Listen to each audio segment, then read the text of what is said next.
ôi chẳng nên bữa tông nghe gấp phẳng rồi ăn phẳng là hả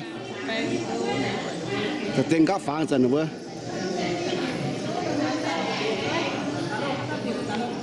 tê gấp cho phẳng đó dạ đi vừa thì hoa bà ta bà gì chứ em hít chân dùng phải bà ta chết nóจะdùng như ạ bà ta bà gì chứ anh hoa con cuồng con luôn ta bà gì chứ luôn nha to Valentine dinner na con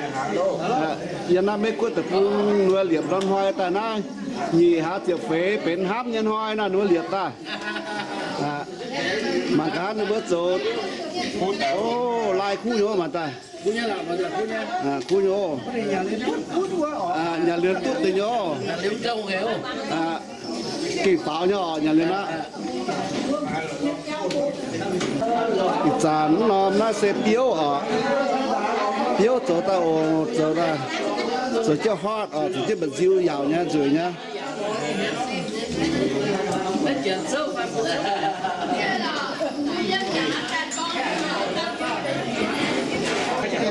để miền ngô cái gì tế lộ cho thì nhà luôn chặt quá nhớ ta là téo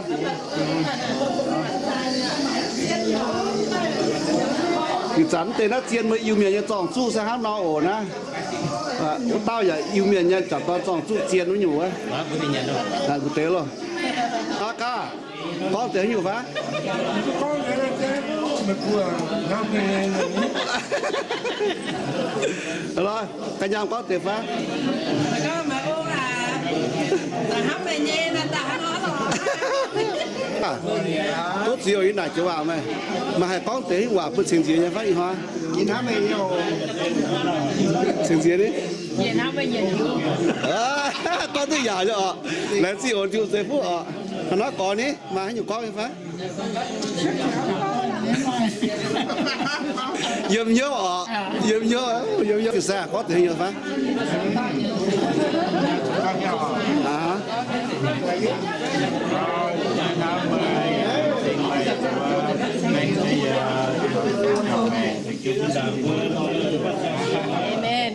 là gì nó chưa giờ có tiền nhiều phá phun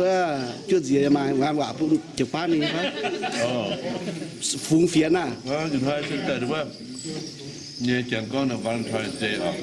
phun nhân quả con thăm nhân hoài thì vừa rồi nhau tu vừa trên thực quản của miền Bắc tỏi tu hồ chiều phiền sang dạo họ vừa mua từ năm tuổi là hai người chứ giờ thăm mấy chút gì là đúng rồi nó như hát mà hại nó ai hấp sẽ con nói cha tôi vừa sụt cha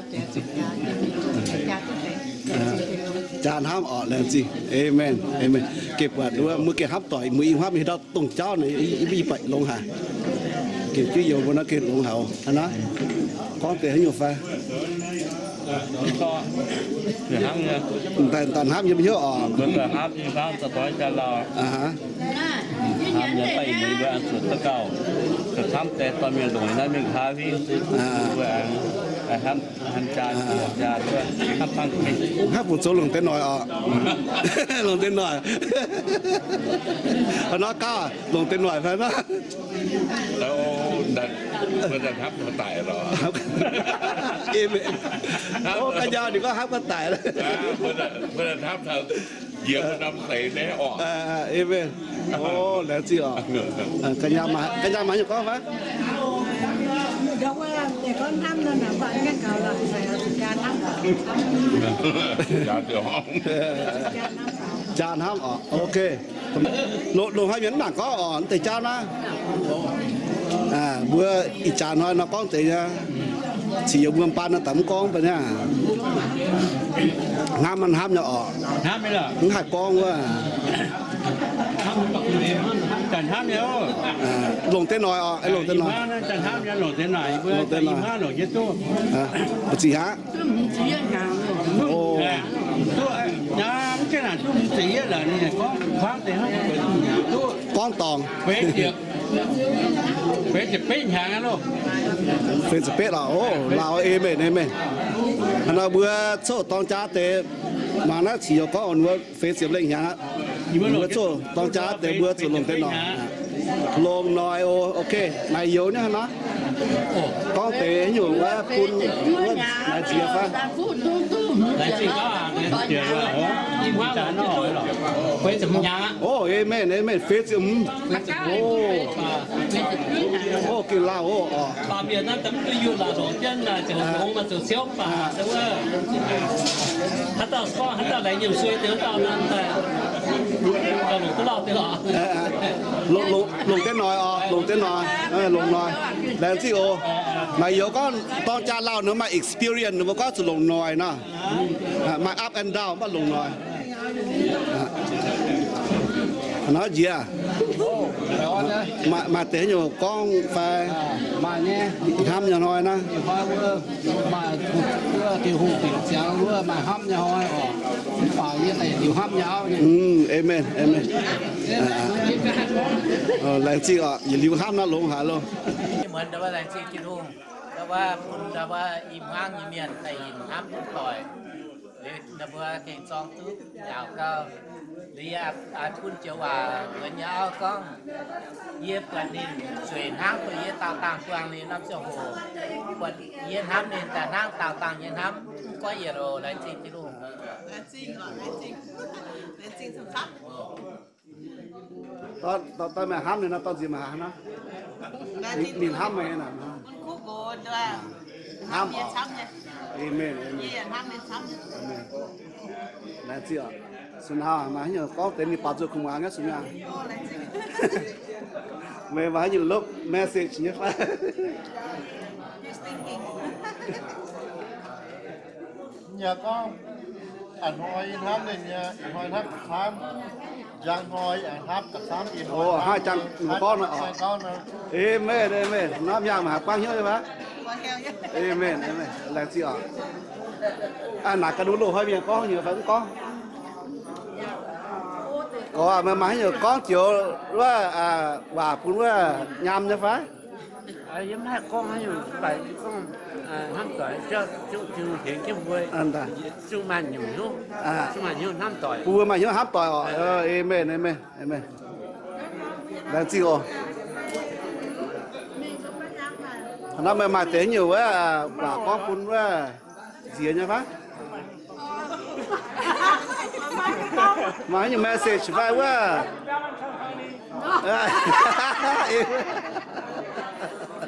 แล้วจริงอ๋อSean do you have any good message sent to her now you want to tell us something I'm listening. yeah try again everyone say something say happy Valentine's Day I know we've had our ups and downs every day I'm with you more and more I want to be with you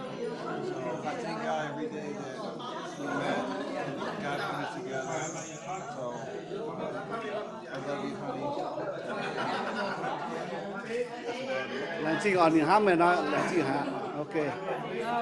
Can I say something? yeah Okay. I want to say thank you, God, and thank you, Sean. He put up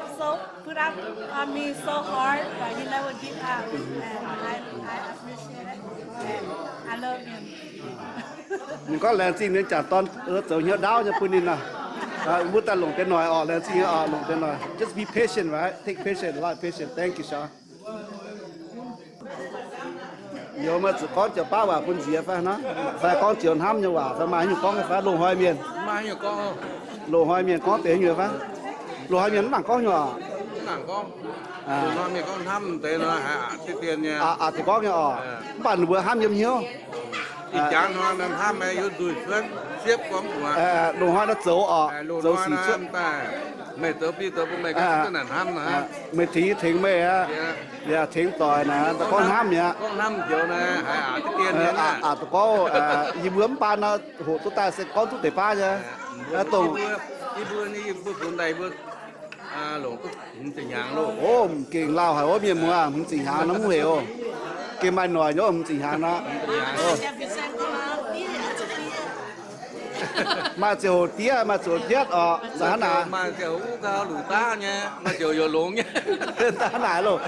mà chiều pháo thế mà chiều gì thế tao tính lấy tỏi là gì ta hắn nào hắn tao vì hai họ hắn tao vì hai cái có mà hay giờ nữa con tập ba quả cũng nhầm như phải chịu cho phản á tiền ok con vậy là những con sẽ làm phải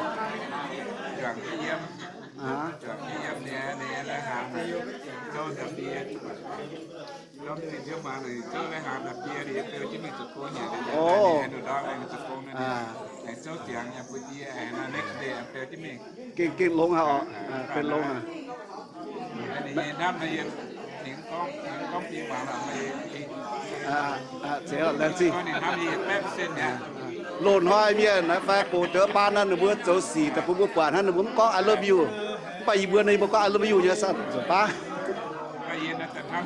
โอเคแล้วสิอ่ะเนาะยามก็เต็มอยู่ปะกินแล้วสิอ่ะเบื่อมาคู่เอาคู่โกนอ่ะกินลงอ่ะ và ham mình nhớ lòng là từ ba ye từ bên này mà gì làm mình bữa ta lồng nồi hai trăm phía sau có chụp lồng nồi nhá mấy lồng thế này là chi ổn nhở anh nhận gì mới lộ lùi yếu à mà thấy nhiều quả có phụ được gì nhá phát đây là chi kiến hùng bây giờ là nấu pha sự cam nhà em ơi nó được gì thì hả mày ha nhiều mà này con chị muốn nhiều ý hỏi con tôi luôn nè tham là lủng thằng đó nó lao à tham như là mình là hát tới luôn hai miếng nặng có thứ gì vậy mình tham nhiều hiếu à hai dân hiếu ha ok nhá con trai chị hả hả Chiệp, em ơi, chị hả? Cái lao hả? Nhỉ?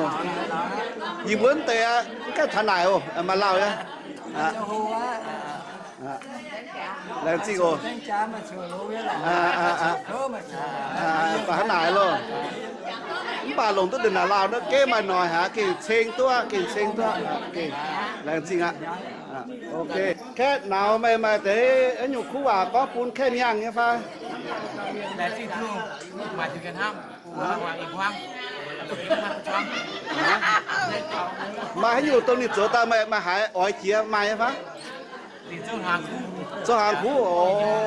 ok nó đi chỗ như tôi mà hỏi chia mai à hiểu mà chăm nhé và thì có nhúng cho bé thì nó lồng nồi nhé mà màn cho ta lồng nhé mà nổi rồi nè giúp vào những cái mà nổi là gì em ơi na mà nổi nó em ơi na ok con cha tụi gì hả rồi em ơi như muốn bắt chừng chim mưa miếng rồi muốn tôi mà tôi chiệp mà tôi phê chiệp như muốn tôi pha chiệp mà tôi nhị chiệp này pha cho phê ở mưa Happy Valentine thank you ham yếm hiếu miền mùa à